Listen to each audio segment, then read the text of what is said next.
nawe bakubajije ngo Repubulika ya Demokarasi ya Kongo izisubice byose M23 yayambuye wasubiza ngo yego, cyangwa bavuga ngo ahubwo n'ahandi bacunge bari menge nawe M23 ashobora kuza kuyigarurira bagasigara barira mu myotsi. Kisekedi acunge sana kuko intare za Sarambwe ashobora kumukorera byamfura mbi akisanga nawe yari yicaye bahamwambuye.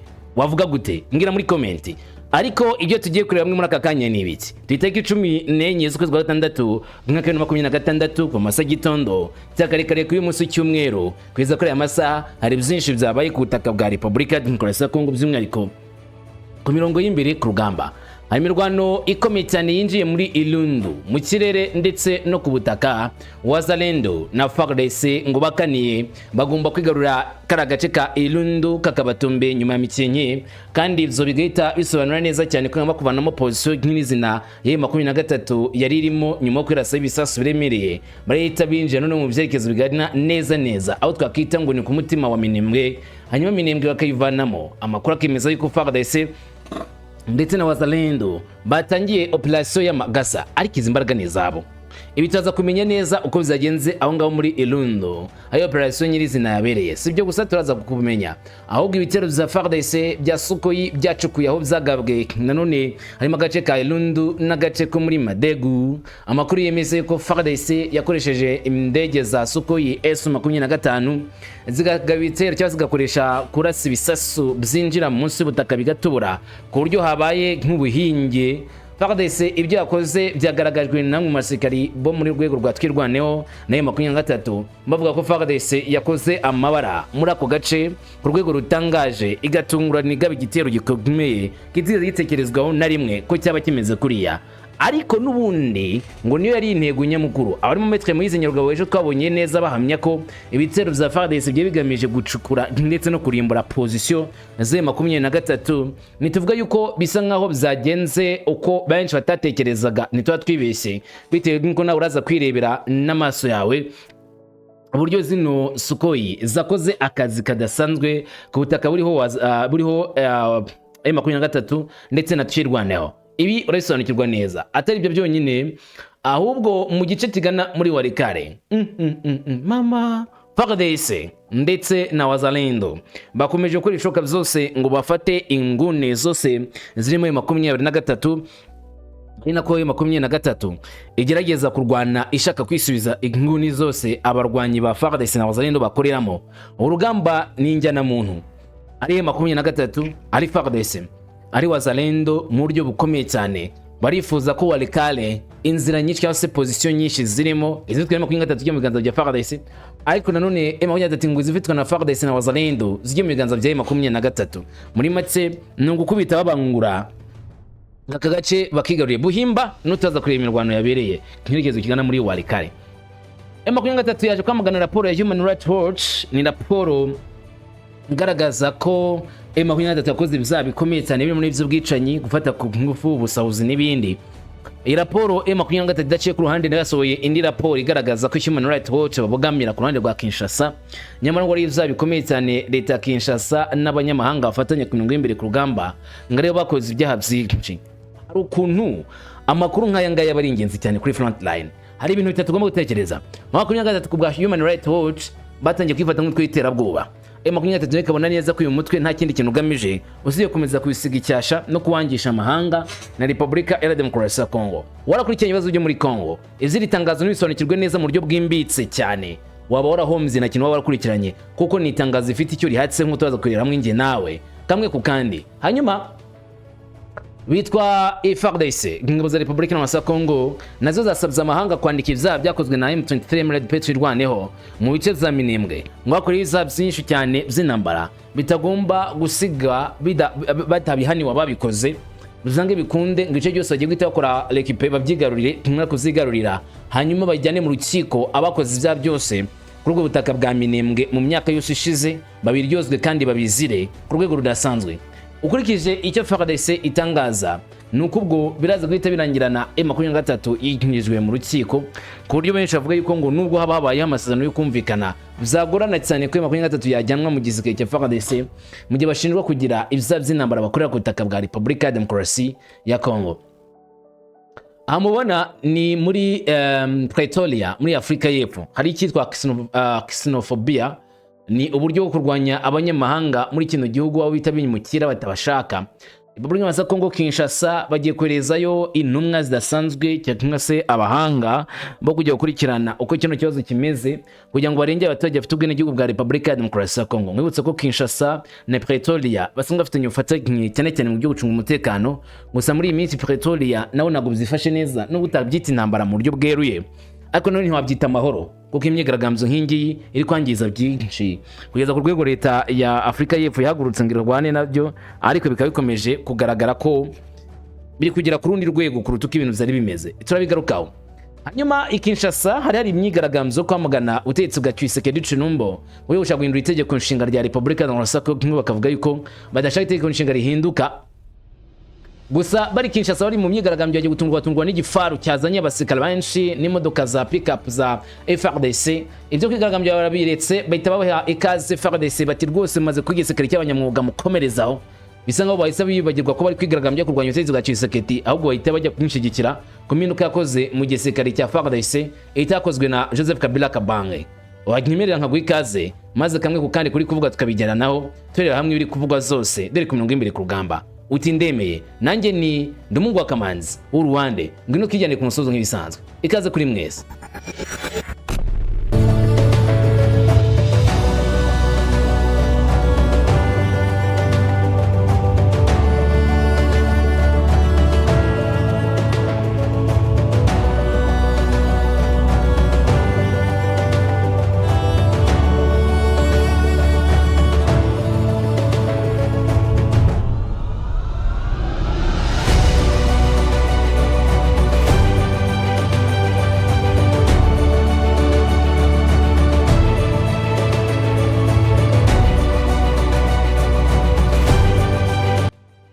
Hanyuma nk'uko amakuru atangazwa tugigwera ku mirongo y'imbere ku rugamba birumvikana kandi bizange bikunde, ni amakuru agomba kumbwa ukanayamenya kuko isa kuyindi ari kugenda haraba impinduka zitandukanye ku mirongo y'imbere ku rugamba, bamwe batangaza ibi abandi batangaza ibindi, haba ibikorwa bitandukanye kuri front line mu bice bitandukanye cyose mu nguni zitandukanye. Duhere muri Minembwe muri Kivu y'Amajyepfo ho twari ya Fizi.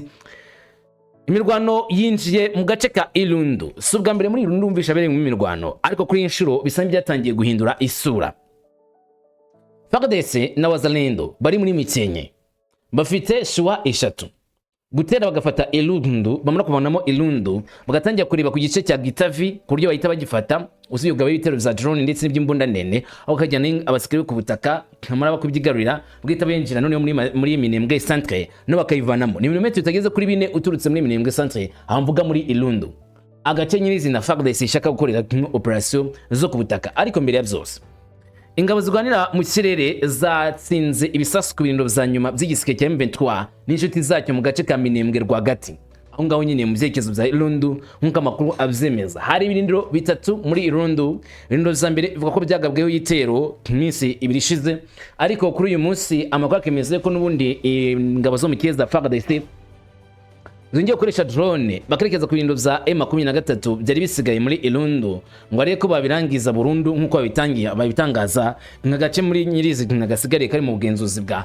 M23 bwa FARDC 23 bayigije inyuma. Hari impamvu ebyiri ituma FARDC ikoresha indege zo mu kirere. Impamvu ya mbere nuko uburyo bwo mu kirere cyane bukoresheje drone ari uburyo bworohereza cyane cyane FARDC guhangana na M23 basenya ibirindiro za gisirikari cyane cyane izo twakita nka camps cyangwa se inkambi za gisirikari, ababasekari barara ibyo bakora bakadurumbanya ako gace. Hanyuma agakoresha na Sukhoi mu kurimbura ububiko bwa M23 buri bari munsi mu ndaki, bakoresheje nyine za bombe zinjira mu butaka mu rwego rwo gusenya burundu aka gace kuryo nta mbunda za gisirikare za M23 zasigaramo. Ikindi ibyo kari gufungura amarembo ingabo zirwanira ku butaka kugira ngo zize zinjire zitangiye zikore icyo twakita gusaka no gukurikirana agace ku kandi kugira cyo kutsa kigarurira mu buryo bwuzuye bagatangaza tombe ko bagafashe. Majoro Bibangwa wacirwaneho ngo arushinzwe ibikorwa zo kwishami rya Minembwe ngamaze kwicwa hamwe n'abandi basirikare benshi biciye mu gitero cya drone ndetse cyakurikiwe n'igitero cya Sukhoi yaje gwa igitero k'ikara karere. Uziko Sukhoi muri iyi minsi muri cya cyerekezo yabaye nko mu rugo, ni buri kanya iri kugenda izana ibisasu byinshi ikubita muri ibyo byerekezo. Ntabwo yaje rimwe cyangwa se kabiri, ahubwo iza ihagera kenshi bite n'ahantu byanyabwo bashaka kurimbura. Batekereza ko ari position ifite indaki nyinshi z'ubiko bw'amasasu bwa M23 twirwaneho. Nubwo byatangajwe n'Abazalendo ko bwana Bibangwa, Major Bibangwa yiciwe kuri iki gitero, twirwaneho na kinira avuga kuri icyo gitero cyaba cyahitanye umuyobozi wabo mukuru cyangwa se umwe mu bayobozi ba gisirikare bakuru nka Bibangwa ufite petit de major. Kugeza ubu ngubu nubwo uruhande rwa Wazalendo rwemeza ko icyo gikorwa cyabayeho bamwivuganye, ku ruhande rwa M23 rwatangaza igihombo ku mujenerali nk'uyu nguyu cyangwa se bari bavuga yuko bahombye umusirikare ukomeye nk'uyu. Biracyari amakuru yo kwizerwa by'igice kuko ntabwo kwizeje kwijana mu gihe atuka ku ruhande rumwe bavyemewe. Hari impamvu eshatu ituma amakuru agomba kuba avugwa n'impande zibiri. Burya bashaka kudahuriza hamwe uko ibintu byagenze ariko bakavuga ko byabaye. Urugero bakavuga wenda ko igitero cyabaye hanyuma kigasubizwa inyuma, abandi bavuga ko bagikoze kigatsinda. Iyo biveze gutyo itumenya ko igitero cyabaye nubwo ingaruka zicyabaye wenda zitari guhurizwaho, ariko babemeza neza nyirizina ko igitero cyabaye. Kugeza ubu rero urande rwa M23 twirwaneho na kirura avuga kuri kino gitero cyabaye muri kano gace kari karimo nyine General Major Bibangwa wacirwa niho ku buryo yabarwa ko yari muri operation yakozwe na FARDC yabashe kumuhitana. Nyuma izindi inkingi izingabo za M23 nazo zarenze munsi y'umusozi wa Gitavi kugera kuri Ilundu yo hagati, nazo ngo zaza gutwikwa na Sukhoi S25. Nimvuga inkingi umve za convoy za M23 zatukaga muri Gitavi. Izi convoy zatuka muri Gitavi za renfort. Navuga ko Gitavi no hari position ya mbere nkuru ya M23 muri Minembwe kuri umusozi wa Gitavi. Ari naturuka ingabo zo kurinda agace ka Minembwe kose muri rusange n'udute twakikije, kandi bikabigaragaza neza cyane ko ari uburyo bukomeye bwo kuza kugenzura aka karere. Amakuru yari kwemeza yuko abasirikari ba M23 twirwaneho bari baje gutanga renfort ko ari muri Ilundu, bazanye nimwe mikoresho byo gukomeza guhangana n'izi drone ndetse no gukomeza gukorana bakazana na bya GPS jamming ku buryo ako karere FARDC kugakorera kimwe biraza kubagorana. Gusa amakuru akemeza yuko batari bagera indani muri Ilundu batunguwe n'ibitero bya Sukhoi maze bagasukwa amasasu, ari nabyo bamwe bemeza yuko byatwimwe hari abasirikare benshi batwirwaneho bahasiga ubuzima. Muri make ubwo gahunda bari barimo urumva n'abayisi bafera itiragira bitewe n'icyo gitero nyirizina. Kwene kwa M23 n'ubwo icyo gitero cyaguye kuri convoy yabo, ariko ibitero byo muri Ilundu zo biremezwa kandi na Gitavi batsa nk'abatangiye kugenda bashotorwa hakoreshejwe imbunda za samunira ndende ndetse na za drone kuva ku munsi wa tariki 13 kugeza none tariki 14 ayo nikomeje kuba bitane. Nyuma ku ruhande rwo hagati rwa Minembwe imirongo yose ingabo za M23 bakunze gutazira u Rwanda n'abanyagurwa bazo nayo bakomeje kwibasira nk'uko bivugwa n'Abazalendo n'inyamakuru byinshi byo muri Kongo bihegamiye ku ruhande rwa leta Kongo k'ibintu bimeze nabi kuri M23 hakoreshwa imbaraga nyinshi. Itsinda rya bacanshuro ndetse n'abasirikari ba Seipanwale Black Snakes ndetse n'abasirikari bo mu bwoko bwa Ibuforce bari gukorera muri position muri Pwezero, ari n'abari kurikirana ibyo mu kirere bagahana amakuru abayoboye za unité y'abasirikari bari kumwe imbere ku rugamba. Navuga ko basa naho bongereweho ibindi bikoresho nyuma kuboneka ku imodoka nini hagurutse Baraka ikazagera muri Fizi, akaboneka abasirikari babonetse bazamuka mu bice bya Musambia na Rukenia abikoreye ibisanduku binini by'imikara byagezejwe muri Pwezero ku isaha y'isa 8 n'igice za none tariki 14 z'ukwezi kwa Gatandatu. Bisobanura neza ko ibyo bisanduku byazanye izindi ntwaro cyangwa se ibindi bikoresho by'ikoranabuhanga byifashishwa ku imbere ku rugamba biyo komeza gukoreshwa n'abasirikari. Gusa kandi rwema 23 nabo bakavuga ko bati badatumbitse amatama cyangwa se baticaye gutyo gusa bari gukoresha byose kugira ngo bakomeze guhangana na FARDC na Wazalendo. Byange bikunde aka gace ka Misenye bitego n'utundi duce twose ashaka kwigarura burundu nyuma kwigarura Misenye natwe bagiye kutuvanwa mu bakirukanswa bakarenzwe imisozi uduce twese twe muri Minembwe twasama ko M23 birashoboka nge nago mbizi gusa iminsi iri imbere ikabitubwira. Iyi ngiyi ni Sukhoi S25 nivuga ko ikomeje kugaba ibitero byinshi ku butaka bwa Minembwe nk'icya kikizo cya Kivu y'amajyepfo. Amakuru avuga ko iyi Sukhoi cyangwa se indege za Sukhoi zagurukira Kindu zikomeza kuzana gusuka ibisasu byinshi mu kino cyerekezo cya Minembwe. Kandi amakuru yemeza neza ko hari indege z'amoko abiri cyangwa se z'uburyo bubiri, ni indege za Sukhoi ebyiri zaje zikajya gusuka ibisasu byinshi muri Minembwe. Amakuru akemeza ko abazitwaye ari abacanco b'abanyakolombi babiri, nyine buri wese afata igihe cye n'undi agafata igihe cye, bakerekeza mu gice cy'Iburasirazuba n'abakomeje guhungeza cyangwa se gutera bikomeye cyane ahari 23 muri position zabo, kugira ngo bahamye neza ko ibyo bitero bimeze nabi. Aya n'amashusho agaragaye ahantu iyi Sukhoi yarashe igisasu. Iyo nkingo ubona n'uwo mwobo ubona aho ngabo bahagaze ntabwo ari umwobo wacukuwe kwenda ari gushaka amabuye y'agaciro, oya, ni ikibombe cyasutsweho na FARDC bakoresheje Sukhoi S-25. Uwo musirikari wambaye imyenda y'igisirikare muri twirwaneho ahamya neza ko ubutegetsi bwa Kinshasa ngo ukomeje kwica inzirakarengane z'abaturage muri Minembwe aho barashe igisasu muri kara karere. Amakuru amwe atangazwa no kurande rwa FARDC avuga yuko kara gace katuye hati muri Madegu, murande rw'igice cy'Iburengerazuba muri Madegu hafi ya Minembwe. Wari bamenye amakuru yuko ariyo indaki irimo ibitwaro bibitswemo bya twirwaneho, nubwo ari hagati y'ingo z'abasivile. Ko ari hagati y'ingo z'abasivile, ibyo ngibyo ni ibintu bimenyerewe. Huko Minembwe nanone si amashyamba ku buryo bavuga ko kurasa kuri 23 ifite ibirindiro mu ishyamba yo na twirwaneho. Nubundi na gace gatuye n'abasivile, aho kugeza amagingo ya nyine kumenya ahantu twirwaneho ikorera, nanone bisaba ubuhanga bukomeye. Ari nabyo FARDC ishinjwa kubangira ibisasu ahantu hariya hasanzwe nyurwa n'abasivile hafi y'ingo z'abasivile. Umusigara hamya neza cyane ko izi fragment nk'iyo ngiye yafashe ari zimwe mu zagaragaye zoherejwe na FARDC. Yari gishyushye cyane ayifashe maze abarahiye, kuko iyo mbwiye fragment ni gisigazwa cy'igisasu cyo cyaturikiye muri kara gace cyanarimbaguye hari ahantu kikagira intabire muri buriya buryo.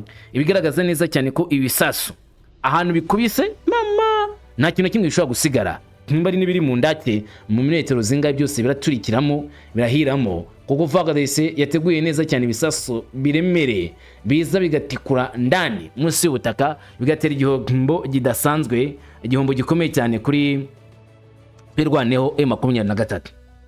Witegereje neza uburyo cya gisasu cyarimbaguye, hari ibintu bitatu wahita utekereza nka se bitne. Icya mbere, tekereza ko igisasu nka kira cyakwiswe ahantu hari position none ya gisirikari, hari utuzu tw'abasirikari, hari ubiko bw'amasasu, hari iki cyangwa se kiriya mu bya gisirikari, hari n'abasirikari bakarasa byibura wenda ibisasu bibiri cyangwa se bitatu.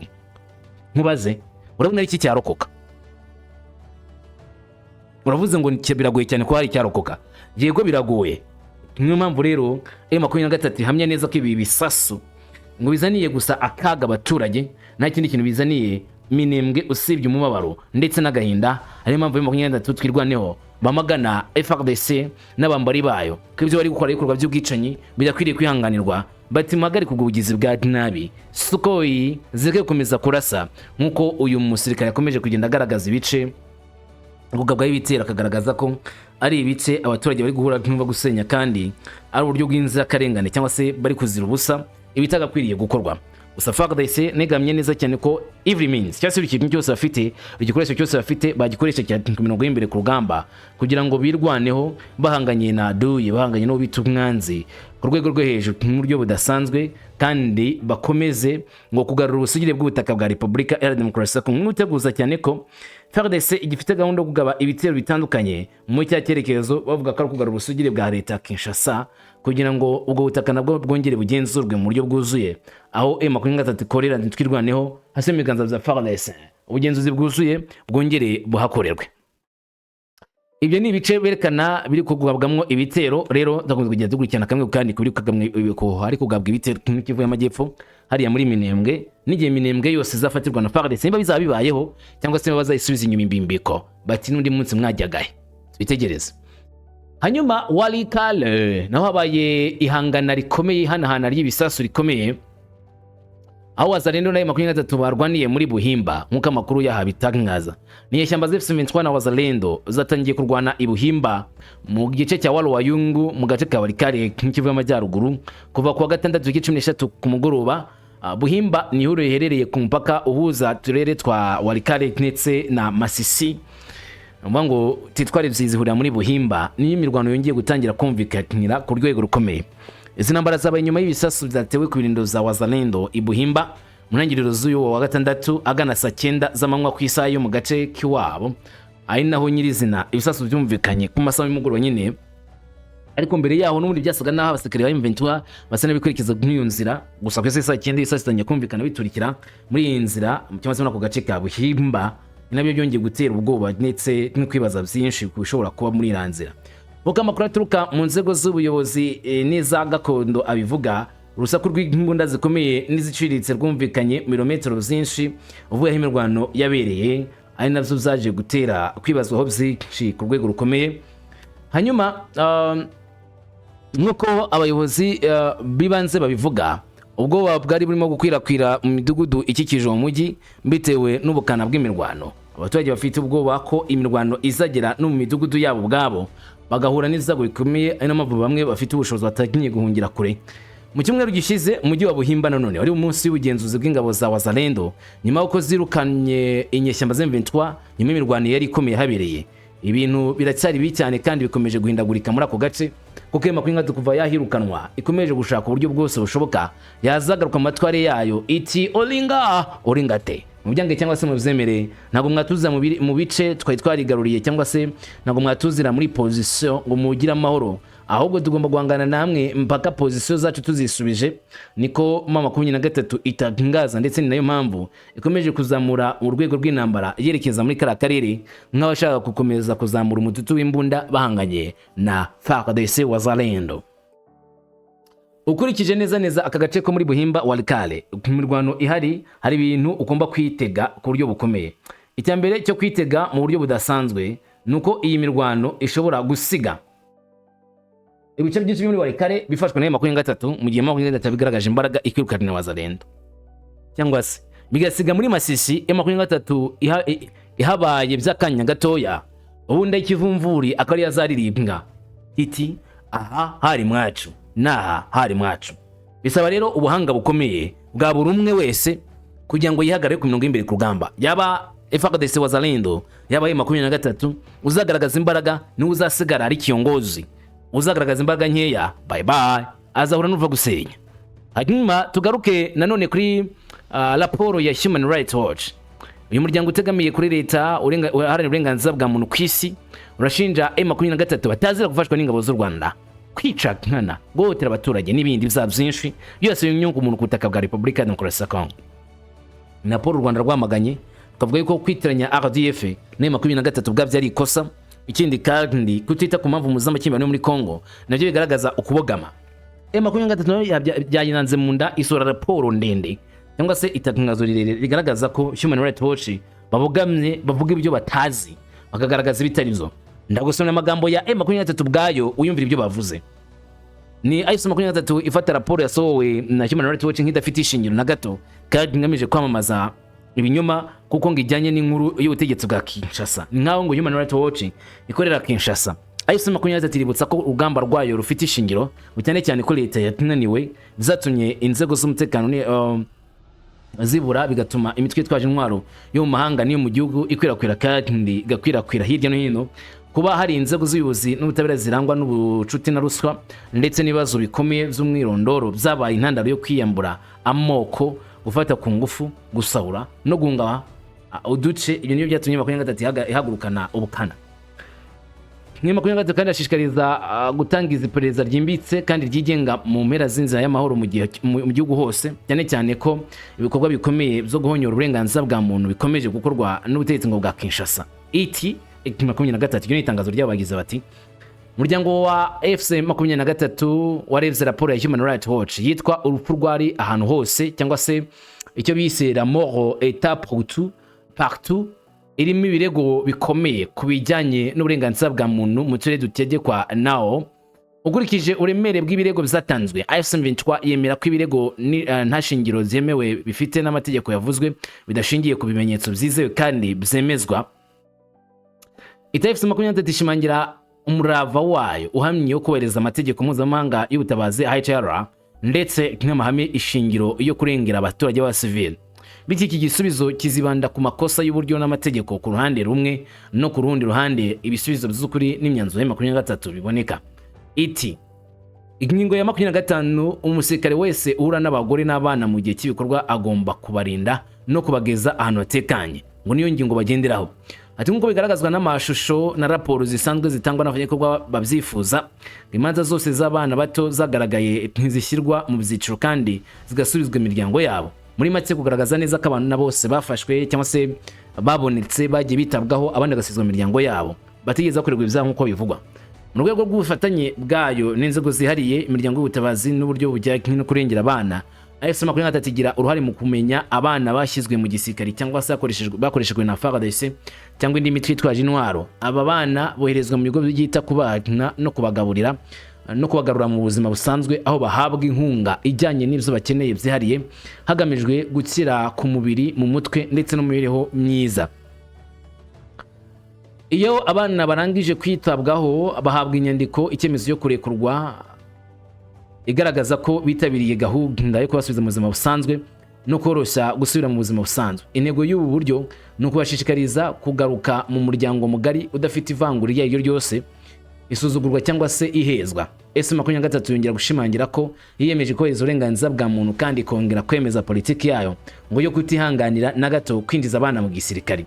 Ikomeza igira iti CYUMWERU ku bijyanye n'ibirego byo gufunga, kwica urubozo no gukorerwa ibikorwa by'ubunyamaswa, CYUMWERU iributsa ko nyuma yo kuyobohora kw'imijyi ya Goma na Bukavu barwanya ibihumbi n'ibihumbi mu ihuriro ry'ubutegetsi bwa Kinshasa, FARDC, FDLR, PNB, Wazalendo, ingabo za CMDRC n'abacancuro b'i Burayi bafashwe nk'imfungwa z'intambara. Iti n'igenzura rikorwa mu buryo bunyuranye ariko muri Burasirazuba bwa Kongo hari ahantu hatandukanye aho ingabo za Repubulika ya Kongo, FARDC, imitwe ya Wazalendo, abacancuro n'abanyamahanga, ingabo z'igihugu cy'u Burundi, ingabo ziharanira demokarasi zo mu bwoko bwa FDLR n'indi mitwe y'abagizi ba nabi bakorera ahubwo icyarimo ibyaha. Sobanura ibintu mu buryo bukomeye igasaba kumenya abanditsi b'inyandiko no gushyiraho isano riri hagati y'inzego cyangwa se kugenwa neza ngo ibintu bigaragara muri raporo ya Human Rights Watch. Kuko ngo CYUMWERU yo ifata abasikari kafunga neza babandi bafashwe ngo ariko Human Rights Watch yirengagije ibikorwa n'iriya mitwe cy'abasirikare ahuriye ya Koruse ya Kinshasa kandi bakorera ibyaha ngo bibi cyane bayikorera abasivile cyangwa se mice bakoreramo. Hanyuma ngo mu gusubiza ingingo zariye zagaragajwe na Human Rights Watch, CYUMWERU itanga ibisobanuro bikurikira ku bijyanye n'ibirego byo kwinjiza abana mu gisirikare ku ngufu no kubashyira mu gisirikare. Human Rights Watch yemera ko abantu bitabiriye igisirikare cy'imiramatwara ya Kongo ku bushake bwabo idatanze urutonde rw'amazina n'imyaka y'abantu. CYUMWERU ihamya ko abaturage ba Kongo ibihumbi binje mu gisirikare cy'imiramatwara ya Kongo ku bushake kandi ku bushake bwabo koko mu gushaka abakozi kandi hakurikijwe amategeko mpuzamahanga yubahiriza ku bushake bwayo.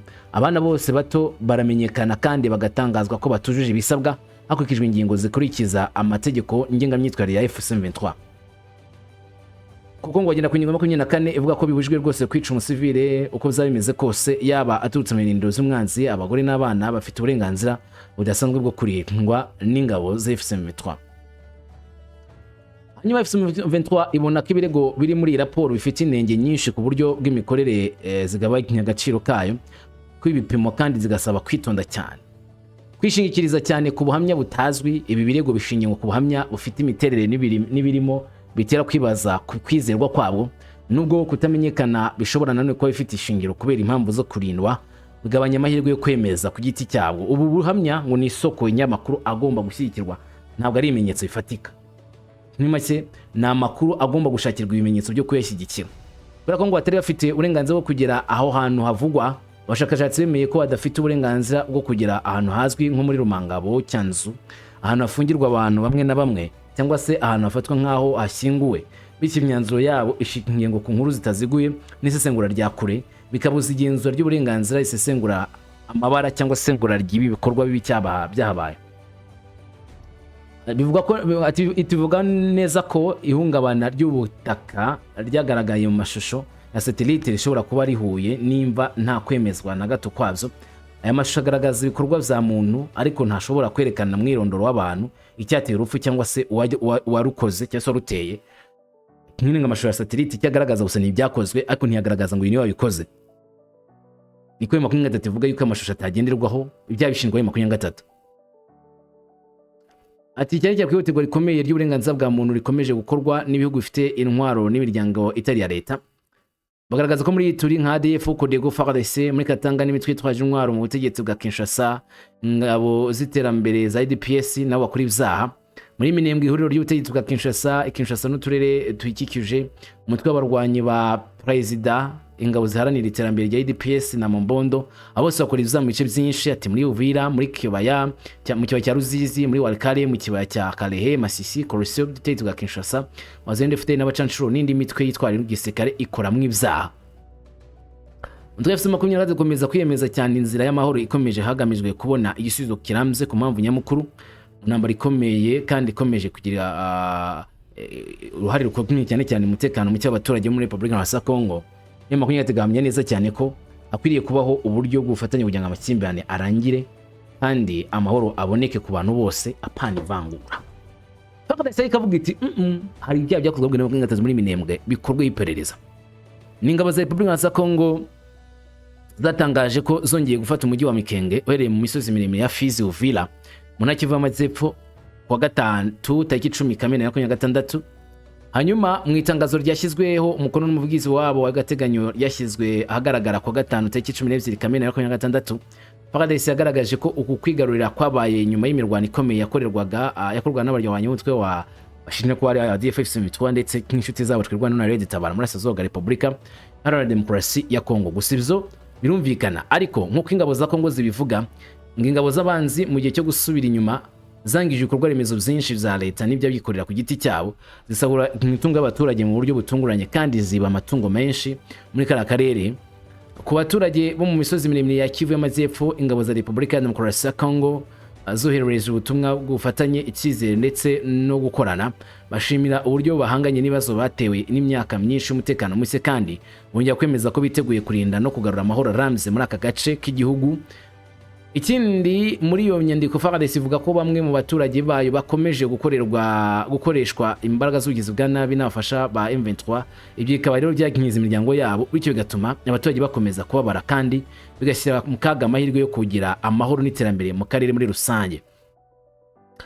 Barasaba gushishikariza abantu bose binjiye mu mutwe wa M23 gushyira intwaro zabo hasi bakishyikiriza inzira z'amahoro mu gihe bibutsa abarwanyi bagihanganye n'iterabwoba ry'umutwe wa RDF/M23 ko wita n'abatinko ngo babo ko batazigera batinda kurekura urwo kwitandukanya n'ingabo z'amahanga zibarwanya ndetse no gutanga umusasu mu kubaka hazaza amahoro h'imiryango yabo. Muri makine abasekere muri 23 batazira u Rwanda kandi u Rwanda ruhakana ko bakwiriye gushyira intwaro hasi bakaza gufatanya n'abandi kubaka igihugu. Nubwo nanone FARDC banira neza cyane ko ibyaha byakorewe muri karakare ababikoze bashobora kuzabiryozwa byanga bizakunda ngo batazigira bemera ukomeza gushyikira amabi akorerwa abasivile muri kiriya cyerekezo. Muri Afrika y'Epfo ya Pretoria ibibazo bimaze kuba bitanu byatumye Kongo ifata umwanzuro. Republika ya Demokarasi ya Kongo irateganya kohereza ubutumwa bw'inzego zitandukanye muri Afrika y'Epfo kugira ngo basuzume imiterere y'abaturage bayo batuye muri icyo gihugu mu gihe harangwa n'amakimbirane akomeye afitanye isano n'urugomo rushingiye ku ivangura rishingiye ku banyamahanga rwibasira abanyamahanga ruterwa inkunga n'imitwe irwanya abimukira isaba ko abimukira bava mu gihugu cya Afrika y'Epfo agasubira iwabo bagasiga ubutaka bwabo. Iyi gahunda ikomoka ku nyandiko y'inama yatanzwe mu nama 92 y'inama y'abaminisitiri yakozwe na Waloa Yungu minisitiri w'ingirije w'ububanyi n'amahanga utwirane mpuzamahanga mu gice cy'avuga ururimi rw'igifaransa ndetse n'abanyakongo baba mu mahanga muri rusange. Gatandatu yavuze ko ari ngombwa kuzita kuri kino kibazo cyo muri Afrika y'Epfo nk'uko bigaragara mu nyandiko y'inama ya minisitiri yabaye kuwa Gatanu tariki 12 Kamena ya Gatandatu yewe n'umukuru w'igihugu Felix Antoine Tshisekedi Tshilombo minisitiri wungirije agaragaje impungenge ku kibazo cy'umutekano ku banyekongo batuye muri Afrika y'Epfo kirimo kugenda nabi agaragaza ibyago byo kongera kugabanuka bishobora guteza ikibazo cy'ubutabazi atabaye ubufasha buhuriweho kandi bwihuse kuri bano banyekongo bari muri Afrika y'Epfo. Mu nyandiko yirambuye Waloa Yungu yashimangiye ko raporo zoherejwe n'ibiro by'ububanyi n'amahanga za Republika ya Demokarasi ya Kongo i Pretoria zigaragaza intege nke nyinshi zigira ingaruka ku banyekongo cyane cyane mu bijyanye no kurindwa kubona serivisi z'ingenzi z'umutekano ndetse n'ibindi. Afrika y'Epfo erutse gusubiza ibirego by'urwango rw'abanyamahanga nyuma y'imyigaragambyo myinshi yo kwamagana bimukira mu zumweru bishize. Perezida Afrika y'Epfo Cyril Ramaphosa yamaganye imyigaragambyo y'urugomo n'ibikorwa by'ubugizi bwa nabi bizakorewe abanyamahanga mu bice bimwe na bimwe by'igihugu. Yavuze ko ibi bikorwa bidahagarariye ibitekerezo by'abaturage b'Afrika y'Epfo cyangwa se politiki ya guverinoma ye ahubwo ngo ari abantu agatsiko k'abantu bari kubyitwaza kugira komeza gusigikira ANC.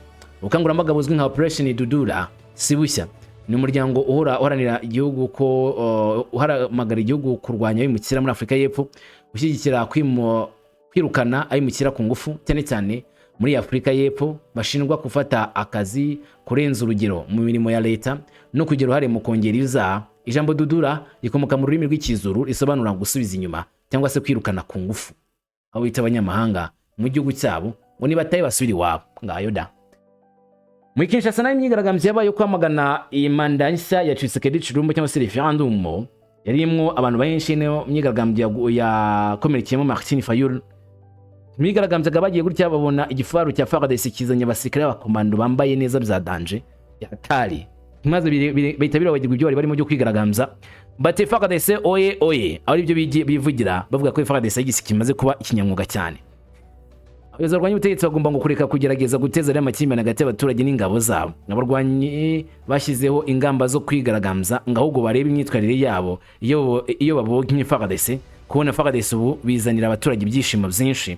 Ibyo byagaragariye i Kinshasa kuko ngo ibingibi ntabwo byari byakarabayeho ku butaka bwa Repubulika ko ngaho abaturage bishimira FARDC. Kuri inshuro FARDC byatangiye kugaragara neza ko ari igisigaye cy'abanyamwuga cyane, bivugwa gusa na leta ya Kongo ahubwo n'abanyamahanga bamwe na bamwe birimo nka Turukiya, birimo nka n'igihugu cya Colombia bayemeje kujyana ufatanye na Kinshasa bya gisirikari, bavuze ko igisigaye gikomeje kwiyubaka neza kandi ibingi bigaragaza neza ko hari intambwe ishimishije ngwanira umutekano w'abaturage n'igihugu cyose muri rusange. Ngewe mpini yanga ariko amakuru nagaruka size, ahubwo hari byinshi bikivugwa, komeze kubana natwe kuramenya byinshi.